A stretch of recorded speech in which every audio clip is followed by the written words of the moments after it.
And the more you use a certain weapon, the more you level it up, and the more you earn and unlock, like, equipment and stuff. And for those guns themselves, weapon attachments and types, there's a good amount. The progression definitely slows after the first couple of ranks. It takes a while to get more stuff, especially weapons, like if you're looking for a better sniper rifle.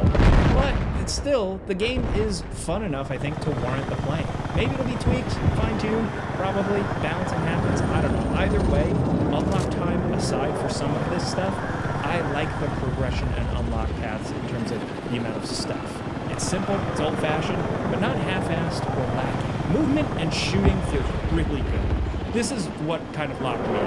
You're pretty fast. It's a bit zippier than you might expect.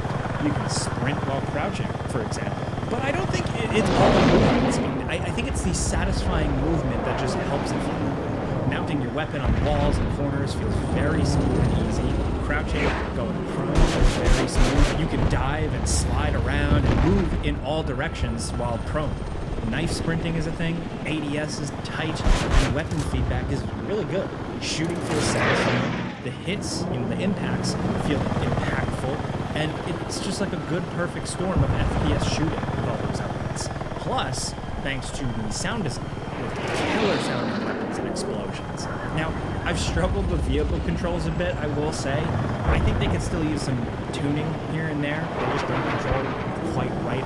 I don't think they've ever really been perfect in Battlefield, but I still feel like they could be used. So we'll see what happens there. It might just be me. But again, boots on the ground, the smoother, snappier Battlefield feeling also really helps in what they've done with the maps. There are some smaller maps, and maps that are like subdivisions of bigger maps, and these smaller map, close quarters encounters feel really good and fun.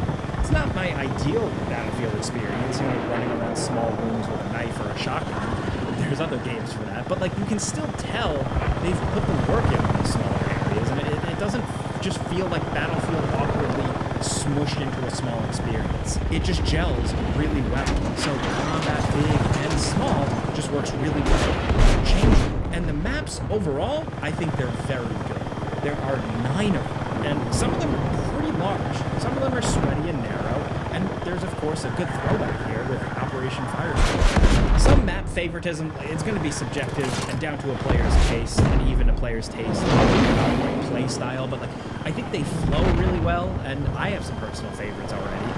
Liberation Keep has great sightlines, and I love that by destruction and stuff, entire houses and buildings are just completely flat. Saints Quarter just